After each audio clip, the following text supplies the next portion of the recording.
Well, it's been 17 days since the world first became aware of human-to-human cases of killer bird flu.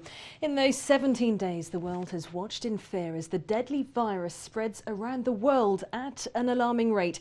You can see here where the most concentrated outbreaks are to date and how it is already spanning the globe from Asia to Europe and America. The nightmare started in North Korea. That country remains one of the worst hit, with fears its capital Pyongyang has an unknown number of cases of the virus.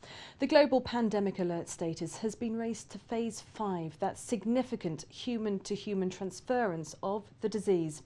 Asia is worst hit. The number of suspected cases there has already passed 3.3 million, with over 75,000 deaths in the region.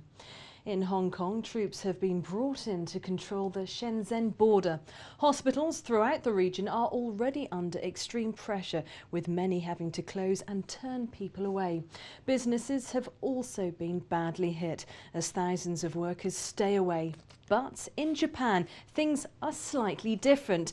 They still have much of their workforce in attendance, in fact, around 80%. However, Japan has suspended all flights to and from Asia and the Pacific, and that is probably a good thing, as they have threatened to forcibly hospitalise anyone with the virus who refuses to get medical help.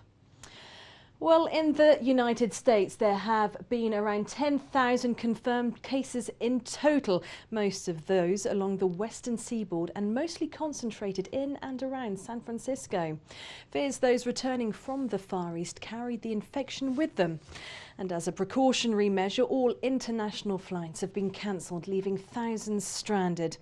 Well, speaking at a news conference earlier today, Director of the Centre for Disease Control, Dr. James Hughes. I think we better all keep an open mind here. We've seen it spread very dramatically and very rapidly to a number of countries. And there are measures in place now that I hope will slow it down. But I'm not going to be complacent. We're not totally on top of this by any means. And we have to stay tuned and treat this as the urgent global public health threat that it is.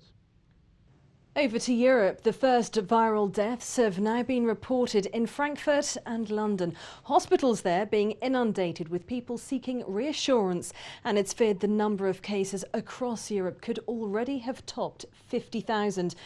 Well, within the last few days, a number of European countries have suspended international travel, with several capital cities now suffering severe disruption. Many workers have stayed away from their offices, with a major hike now being reported in those working from home, causing serious connectivity problems for broadband. But what looks to be the cause of the spread and what links all of these cities together are the international flight paths.